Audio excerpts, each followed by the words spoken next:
रूस सालों से अपनी बैलिस्टिक मिसाइलों से यूक्रेन पर दबदबा बनाता रहा है, जो यूक्रेन के शहरों और बुनियादी ढांचे पर गिरती रही है। अब हालात बदल रहे हैं। पुतिन का बैलिस्टिक फायदा जल्द खत्म होगा। यूक्रेन और यूरोप के पास योजना है, एक बड़ी योजना है, जिसमें एक अभेद्य ढाल बनेगी जो रूसी मिसाइलों को रोककर पुतिन की महत्वाकांक्षाओं को अपूरणीय रूप से कमजोर कर देगी। सुरक्षा आ रही है। असल कहानी ये हो सकती है कि ये सुरक्षा ऐसे गठबंधन से मिल रही है जिसकी उम्मीद पुतिन ने नहीं की थी। 12 मई को अपने लोगों को संबोधित करते हुए यूक्रेन के राष्ट्रपति वोलोदिमीर जेलेंस्की ने यह बड़ा खुलासा किया कि यूक्रेन ने आधिकारिक तौर पर कई यूरोपीय साझेदारों के साथ एक गठबंधन बना लिया है, जिसका उद्देश्य रूस की ओर से आने वाले बैलिस्टिक मिसाइल खतरे से सीधे तौर पर निपटना है। ये खबर शामिल देशों के राष्ट्रीय सुरक्षा सलाहकारों की बैठक के बाद आई है। इस गठबंधन से निकली पहल यूक्रेन द्वारा पुतिन के आक्रमण के बाद यूरोपीय साझेदारों के साथ सबसे महत्वपूर्ण हो सकती है। हम यूरोप में एंटी बैलिस्टिक क्षमताओं के उत्पादन को लगातार आगे बढ़ा रहे हैं। हम एक एंटी बैलिस्टिक गठबंधन बना रहे हैं, जेलेंस्की ने अपने संबोधन के दौरान घोषणा की और जोड़ा, अभी हम पहले से कहीं अधिक परिणाम के करीब हैं। इसका मतलब क्या है? जेलेंस्की जिस बैठक की बात कर रहे हैं वो कीव में यूक्रेन के 13 साझेदार देशों और नाटो महासचिव कार्यालय के प्रतिनिधि के साथ हुई थी। आखिरी हिस्सा अहम है। भले ही अभी गठबंधन में 1 दर्जन से ज्यादा साझेदार हैं, लेकिन नाटो के प्रतिनिधियों की मौजूदगी से लगता है कि 32 सदस्य देशों वाला संगठन यूक्रेन की योजनाओं में रुचि रखता है। संभावना है कि यूक्रेन के नए गठबंधन के कई सदस्य खुद नाटो के सदस्य हैं और जो कुछ वे मिलकर बनाएंगे वह अंततः उस संगठन द्वारा इस्तेमाल किया जा सकता है जिसकी रूस को जितना संभव हो कमजोर करने में गहरी रुचि है। जहां तक सवाल है कि कौन कौन से देश विशेष रूप से इसमें भाग लेंगे, जेलेंस्की ने इसका जिक्र नहीं किया। हालांकि यह बात ध्यान देने वाली है कि जेलेंस्की ने अपना संबोधन खत्म करते ही तुरंत रोमानिया के लिए उड़ान भरी, जहां उन्होंने बुखारेस्ट 9 की बैठक में हिस्सा लिया। ये ढीला ढाला संगठन समय समय पर मिलता है ताकि ये चर्चा कर सके कि यूक्रेन की रक्षा को कैसे मजबूत किया जा सकता है। Romania, Latvia, Estonia, Poland, Slovakia, Hungary, Lithuania, Bulgaria और चेक गणराज्य इसके सदस्य हैं। क्या इस बैठक का उद्देश्य यूक्रेन की नई बैलिस्टिक मिसाइल रक्षा परियोजना पर चर्चा करना था? शायद। जेलेंस्की वीडियो बनते वक्त रोमानिया पहुंचे हैं। इसे देखते समय तक और जानकारी मिल सकती है। हमें पता है कि यूक्रेन ऐसी साझेदारियां बना रहा है जो अगली पीढ़ी की वायु रक्षा प्रणाली तैयार करेंगी ताकि उसके और यूरोप के देशों को पुतिन से बैलिस्टिक मिसाइल खतरे से बचाया जा सके। फायर पॉइंट, जिसने कुख्यात ब्लेमिंगो ड्रोन क्रूज मिसाइल हाइब्रिड बनाया और यूक्रेन की डीप स्ट्राइक रणनीति को नया जीवन दिया, इन साझेदारियों में अग्रणी है। कीव पोस्ट के मुताबिक यह कंपनी यूरोपीय रक्षा ठेकेदारों के साथ नई वायु रक्षा प्रणालियां विकसित करने में सक्रिय है। नई रक्षा प्रणालियां रूस की मिसाइलों से लैस लंबी दूरी की रणनीति को पूरी तरह बदल सकती है। आखिरकार इनसे एक महत्वपूर्ण लेकिन महंगी इंटरसेप्टर मिसाइल का विकल्प विकसित हो सकता है। हम नहीं जानते कि फायर पॉइंट किस पर काम कर रहा है, क्योंकि कंपनी स्वाभाविक रूप से अपने काम को जितना हो सके गुप्त रखना चाहती है ताकि रूस के पास उसके और उसके साझेदारों द्वारा बनाई गई चीजों का तोड़ विकसित करने के मौके कम हों। हालांकि कंपनी के एक कार्यकारी डेनिस स्टीलमैन ने पुष्टि की है कि एक नई प्रणाली पर काम चल रहा है जिसे 2027 में किसी समय लॉन्च किए जाने की उम्मीद है। रॉयटर्स की रिपोर्ट के अनुसार उस कार्यकारी के अनुसार लक्ष्य सीधा है, पैट्रियट मिसाइल इंटरसेप्टर का एक यूरोपीय विकल्प तैयार करना। अगर हम इसकी लागत $1 मिलियन से कम कर सकते हैं तो यह वायु रक्षा समाधानों में गेम चेंजर साबित होगा, उस कार्यकारी ने कहा और आगे जोड़ा, हम 2027 के अंत में पहली बैलिस्टिक मिसाइल इंटरसेप्ट करेंगे। संदर्भ के लिए, अमेरिकी निर्मित पैट्रियट मिसाइलें यूक्रेन की बहुस्तरीय वायु रक्षा का एक सबसे महत्वपूर्ण हिस्सा है, खासकर इसलिए क्योंकि वे रूस की क्रूज और बैलिस्टिक मिसाइलों का मुकाबला कर सकती हैं। लेकिन पैट्रियट इंटरसेप्टर्स खरीदार देशों के बैंक खातों को खाली कर देते हैं। बीबीसी के अनुसार एक अकेली पैट्रियट बैटरी की कीमत लगभग $1 अरब है और उन बैटरियों से छोड़ी जाने वाली हर मिसाइल की यूनिट लागत लगभग $4 मिलियन है। रूस जब रोजाना यूक्रेन पर मिसाइलें और ड्रोन दाग रहा है, तब यूक्रेन इतना खर्च नहीं उठा सकता। पैट्रियट पर निर्भर रहने पर इसकी कीमत एक समस्या है। यूक्रेन अपनी नई बैलिस्टिक मिसाइल डिफेंस गठबंधन से एक और समस्या हल करने की उम्मीद करता है, जिस पर हम आगे चर्चा करेंगे। अमेरिका भी यूक्रेन के नए एंटी बैलिस्टिक मिसाइल गठबंधन में भूमिका निभा सकता है। जेलेंस्की ने संबोधन में अमेरिका के साथ यूक्रेन की वायु रक्षा पर समन्वय का जिक्र किया। इसका क्या मतलब है? जेलेंस्की ने नहीं बताया। शायद अमेरिका देख रहा है और इंतजार कर रहा है कि क्या फायर पॉइंट पैट्रियट का एक सस्ता विकल्प विकसित कर सकता है। ये अपने आप में ही काफी मूल्यवान होगा, लेकिन अगर वो नया मिसाइल मौजूदा पैट्रियट सिस्टम्स के साथ भी संगत है तो यूक्रेन खुद को वायु रक्षा के मोर्चे पर एक गेम चेंजर बना सकता है, जो सिर्फ अपने लिए ही नहीं बल्कि औरों के लिए भी बहुत कुछ कर सकता है। एक बात तय है, गठबंधन की घोषणा यूक्रेन के लिए इससे बेहतर वक्त नहीं हो सकता था। 11 मई की रिपोर्ट के अनुसार आरबीसी यूक्रेन ने बताया कि रूस के लगातार बैलिस्टिक और क्रूज मिसाइल हमलों के कारण यूक्रेन के पैट्रियट इंटरसेप्टर मिसाइल भंडार खत्म होने के करीब हैं। समस्या को और बढ़ाने वाली बात यह है कि यूक्रेन के कई सहयोगी अपने मिसाइल भंडार यूक्रेन को देने में हिचकिचा रहे हैं, भले ही यूक्रेन उन मिसाइलों को पाने के लिए पैसा खर्च करने को तैयार है। अब यूक्रेन में केवल कुछ ही स्टॉक पैट्रियट बैटरियां काम कर रही है और पर्ल इनिशिएटिव, जिसके तहत यूरोपीय देश यूक्रेन की ओर से अमेरिका से हथियार खरीद सकते हैं, यूक्रेन की हवाई सुरक्षा के लिए जरूरी हथियार पर्याप्त मात्रा में उपलब्ध नहीं करा पा रही है। उसी स्रोत ने यह भी बताया कि व्लादिमीर पुतिन एक बार फिर से अपने परमाणु धमकियों को बढ़ाना शुरू कर रहे हैं, ठीक उसी समय जब वह रूस की रणनीतिक सेनाओं के विस्तार की घोषणा कर रहे हैं।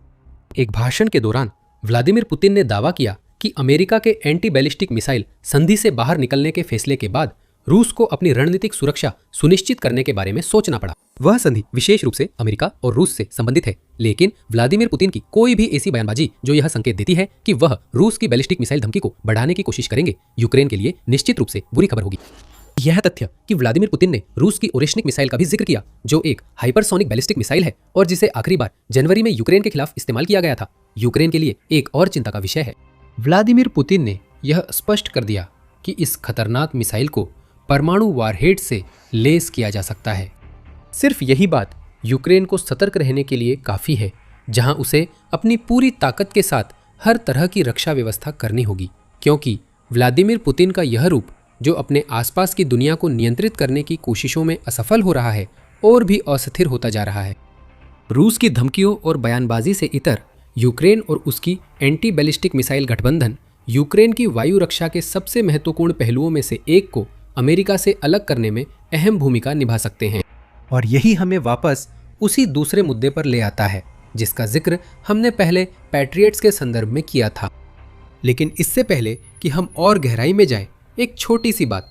आप देख रहे हैं द मिलिट्री शो। अगर आपने सब्सक्राइब नहीं किया है तो अभी बटन दबाएं ताकि हमारे और वीडियो देख सके। तो पैट्रियट्स, अमेरिका की पैट्रियट इंटरसेप्टर मिसाइलों की लागत के अलावा असली समस्या क्या है? इसे 3 शब्दों में समेटा जा सकता है, ऑपरेशन एपिक फू। अमेरिका ने ईरान के खिलाफ युद्ध शुरू करते वक्त जानता था कि ईरान ड्रोन और मिसाइल हमलों से जवाब देगा, जो पर्शियन गल्फ में अमेरिकी युद्धपोतों और उसके पड़ोसियों पर होंगे। ईरान ने ऐसा ही किया। Patriot air defence system Iran के हवाई खतरे के खिलाफ अमेरिका की मुख्य रक्षा थी। इंडिपेंडेंट के मुताबिक पेंसिल्वेनिया स्थित फॉरेन पॉलिसी रिसर्च इंस्टीट्यूट का कहना है कि ऑपरेशन एपिक फ्यूरी के पहले 96 घंटों में अमेरिका ने करीब 325 पैट्रियट इंटरसेप्टर मिसाइलें दागी। खाड़ी देशों की रक्षा को जोड़ने पर यह संख्या और बढ़ जाती है। 4 दिन में 943 पैट्रियट मिसाइलें दागी गई। ऑपरेशन के शुरुआती दिनों के बाद और पैट्रियट मिसाइलें इस्तेमाल हुई होंगी, जो यूक्रेन के लिए सबसे बड़ी समस्या है। अगर अमेरिका अपनी पैट्रियट मिसाइलों का भंडार तेजी से खत्म कर रहा है तो यूक्रेन को ये मिसाइलें और नहीं मिल पाएंगी, जो उसकी वायु रक्षा के लिए बेहद जरूरी है। जेलेंस्की ने पहले ही उस उत्पादन में आ रही रुकावट को उजागर किया है, जो एक बहुत बड़ी समस्या है। यूक्रेन के राष्ट्रपति ने कहा कि अमेरिका हर महीने 60-65 पैट्रियट मिसाइलें बनाता है, जो साल में अधिकतम 780 होती हैं, अगर जेलेंस्की के आंकड़े सही हैं। जेलेंस्की ने दावा किया कि ऑपरेशन एपिक फ्यूरी के पहले दिन 803 पैट्रियट मिसाइलें इस्तेमाल हुई। यूक्रेन के राष्ट्रपति या फॉरेन पॉलिसी रिसर्च इंस्टीट्यूट कौन सही है, इससे फर्क नहीं पड़ता। असली बात यह है कि कुछ ही दिनों में पैट्रियट मिसाइलों का 1 साल से भी ज्यादा का उत्पादन खप गया। इंडिपेंडेंट की रिपोर्ट के अनुसार अमेरिका 20 मार्च तक कई पेट्रियट मिसाइलें मध्य पूर्व भेज चुका था। और ये मिसाइलें कहां से आई? मुख्य रूप से यूरोप में स्थित अमेरिकी ठिकानों से, जो अपनी वायु रक्षा को मजबूत करने के लिए इन पर निर्भर थे। अब यूरोपीय देशों का यूक्रेन को और पैट्रियट मिसाइलें भेजने में सतर्क रहना ज्यादा समझ आता है। उन्होंने पहले ही बड़ी संख्या में मिसाइलें खो दी हैं, जो तकनीकी रूप से उनके भंडार में थी, भले ही वे मिसाइलें अमेरिका की थीं, और वे यूक्रेन की मदद करके खुद को और कमजोर करने का जोखिम नहीं उठा सकते। यह स्थिति बताती है कि यूक्रेन 13 यूरोपीय साझेदारों के साथ नए एंटी बैलिस्टिक मिसाइल गठबंधन में क्यों सफल रहा और फायर पॉइंट यूरोपीय रक्षा कंपनियों के साथ पेट्रियट का विकल्प क्यों बना रहा है। यूरोप भी यूक्रेन की तरह अमेरिकी वायु रक्षा प्रणालियों पर अपनी निर्भरता कम करना चाहता है। इसका मतलब पुतिन के लिए बुरी खबर हो सकती है। पैट्रियट मिसाइलों की कमी जल्द खुद ब खुद खत्म होती नहीं दिख रही। अमेरिकी सरकार ने लॉकहीड मार्टिन को $4.7 अरब का प्रारंभिक अनुबंध दिया है ताकि वो और पेट्रियट इंटरसेप्टर बना सके, लेकिन यह केवल 1175 मिसाइलों के निर्माण के बराबर है अगर बीबीसी द्वारा बताई गई $4 मिलियन की कीमत सही है। यहाँ तक कि अगर लॉकहीड मार्टिन इन मिसाइलों का निर्माण 1 साल में कर भी लेता है, तब भी वह अभी जो तत्काल कमी है उसे दूर नहीं कर पाएगा, और मूल रूप से यह सिर्फ अमेरिका के लिए स्टॉक भरना होगा और शायद दूसरों के लिए कुछ और मिसाइलें उपलब्ध कराना होगा। अमेरिका अपने साझेदारों से वादा किए गए पेट्रियट सिस्टम्स और मिसाइलों की डिलीवरी में भी देरी कर रहा है। 13 मई को पता चला कि अमेरिका ने स्विट्जरलैंड को बताया कि ईरान युद्ध के चलते पेट्रियट्स की डिलीवरी और देर होगी। स्विट्जरलैंड ने 2022 में ये सिस्टम ऑर्डर किए थे, जो 2026-2028 के बीच डिलीवर होंगे।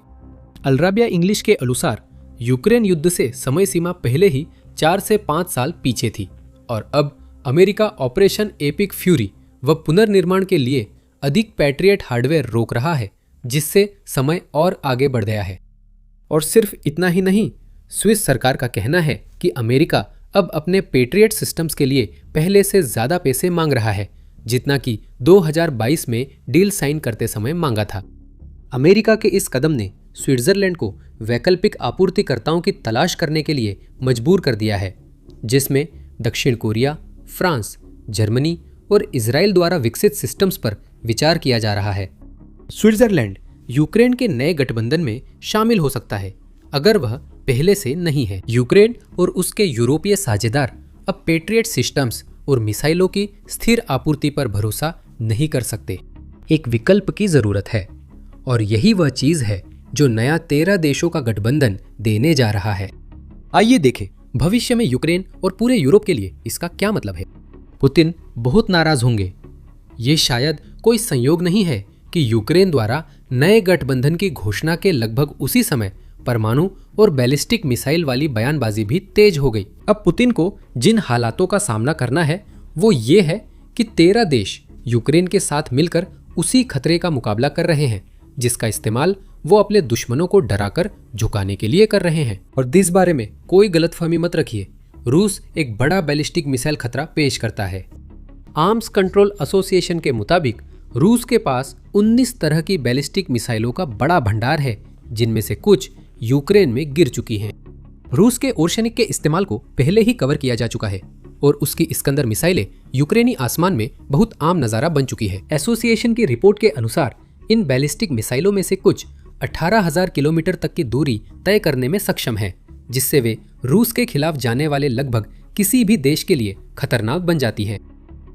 रूस यह जानता है और वह अपने भंडार से पैदा होने वाले खतरे को और भुनाता है। जून 2025 में कीव इंडिपेंडेंट ने बताया कि रूस की बैलिस्टिक मिसाइल उत्पादन दर 12 महीनों में 66% बढ़ी, ताकि रूस भंडार बनाए रख सके और यूक्रेन पर हमले जारी रख सके। उस समय तक यूक्रेन की सैन्य खुफिया एजेंसी ने बताया कि रूस हर महीने 60 से 70 इस्कंदर एम मिसाइलें बना रहा था, साथ ही 10 से 15 हाइपरसोनिक किंजाल मिसाइलें भी बना रहा था। इन आंकड़ों की निचली सीमा लेने पर 66% की बढ़ोतरी निकलती है।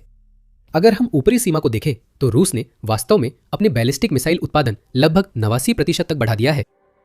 रूस का दावा है कि वो लगातार नई तरह की बैलिस्टिक मिसाइलें बना रहा है। 13 मई को इंडिपेंडेंट ने रिपोर्ट किया कि रूस का दावा है कि उसने नई परमाणु सक्षम अंतर महाद्वीपीय बैलिस्टिक मिसाइल के एक नए प्रकार का सफल परीक्षण किया है, जिसके बारे में मॉस्को का कहना है कि वह 2026 के अंत तक इस्तेमाल में आ सकती है। रूस की स्ट्रेटेजिक मिसाइल फोर्सेस के कमांडर सरगई कराकायव ने पुतिन को इंडिपेंडेंट की रिपोर्ट से एक दिन पहले हुए सरमत मिसाइल के सफल परीक्षण की जानकारी दी। बिल्कुल, थोड़ी सावधानी जरूरी है। रूस भले ही सफल परीक्षण का दावा करे, लेकिन यह दावा एक करीबी सहयोगी द्वारा किया जा रहा है, जो पुतिन को वही बताता है जो पुतिन सुनना चाहते हैं, क्योंकि उसी सहयोगी के हित में यही है। फिर भी इससे यह तथ्य नहीं बदलता कि रूस की बैलिस्टिक मिसाइल की धमकी पूरे यूरोप में पुतिन की ताकत दिखाने में बहुत बड़ी भूमिका निभाती है।